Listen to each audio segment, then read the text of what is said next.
resistance, this is the probe through hard, and this is the charger.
লালটাকে পজিটিভে লাগিয়ে দিব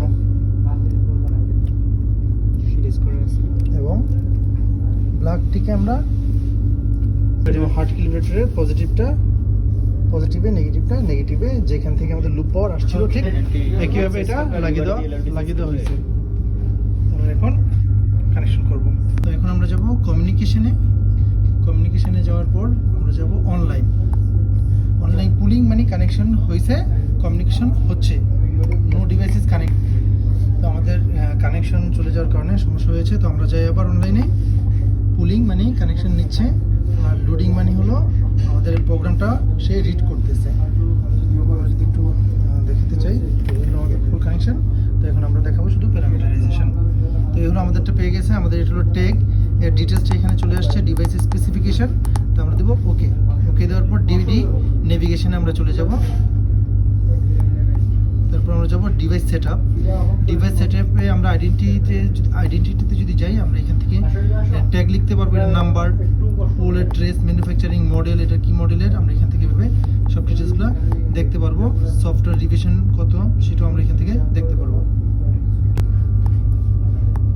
so hardware revision, write protection, description, message, date, এখান থেকে আমরা চাইলে date ঠিক করতে পারবো। এডিট করে আমরা যদি আজকে ডেট হলো, ডেট ঠিক করতে হলে যে আমরা এটা দিয়ে ডানে যাব, যে দিয়ে আজকে হলো 1 মাস, আমরা আবার যাব 21 2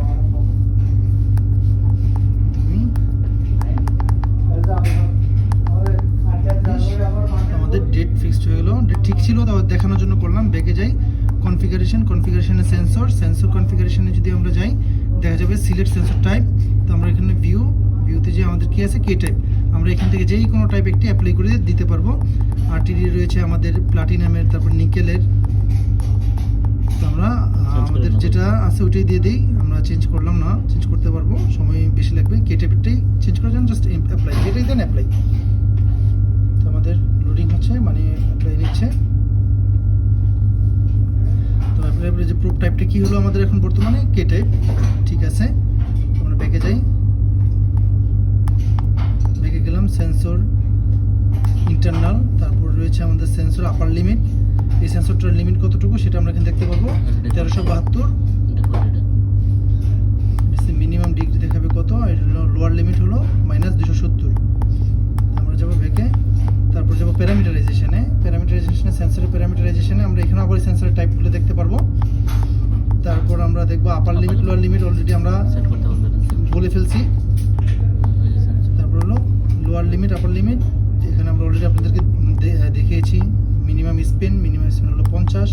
তো আমরা ব্যাকে যাবো, এখন হলো কারেন্ট আউটপুটে যাবো, যেটা হলো আমাদের মেন স্কেলিং। যেখানে পিভি ইউনিটটা কি হিসেবে আছে, পিভি ইউনিটটা আছে ডিগ্রি সেলসিয়াস। তারপর রেঞ্জ কত, 4 মিলি এম্পিয়ারে। 4 মিলি এম্পিয়ারে আমরা 0 দেখাবো। আমরা যদি এখানে অন্য কিছু দেখাতে চাই তাও আমরা দেখাতে পারি, ক্যান্সেল দিয়ে দিলাম।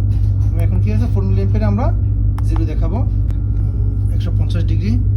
তো ডাম্পিং আছে, ডাম্পিং কত সেকেন্ড মানে কত সময় অবজারভেশন করবে এটা আমাদের সময় দেওয়া নাই। তো এখানে আরও ওভাররেড ভ্যালু করা যাবে, ওভাররেড কত 22 মিলি অ্যাম্পিয়ার পর্যন্ত। তো এটা হলো সিমুলেশনের জন্য, আমরা চলে লুপ টেস্টে সিমুলেশন করতে পারি। ক্যালিব্রেশনের জন্য যে আমরা এখানে কারেন্ট আউটপুটটাকে ক্যালিব্রেশন করতে পারি। এগুলো পরে আরও ডিটেলস দেখাবো। এক্সট্রার মধ্যে কিছু আছে, রিসেট ফ্যাক্টরি রিসেট করতে পারি আমরা। তো আমরা বুঝবো অবজারভেশনে যে ডেটাটা এখানে আছে ওই ডেটা এখানে দেখা যায় কিনা। তো পিভি রেঞ্জ কত 18.6%। তারপর আমরা যাবো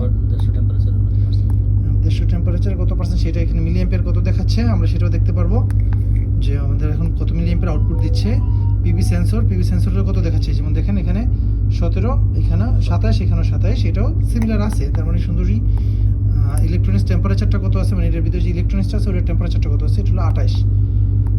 তারপর ইলেকট্রনিক্স ইনপুট এটাতে কত মিলিভোল্ট আমরা অলরেডি দেখাইছিলাম যে 1 পয়েন্ট সামথিং, এখান থেকে যে 1.09 মিলিভোল্ট আছে। তো এই অবজারভেশন শেষ। আমাদের এখানে ডায়াগনোসিসে বিভিন্ন মেসেজ দেখতে পারবো, সেন্সর কে সমস্যা আছে কিনা, ইলেকট্রনিক্সের সমস্যা আছে কিনা, কোনো ফল্ট থাকলে এখান থেকে আমরা এটাকে রেকটিফাই করার চেষ্টা করতে পারবো।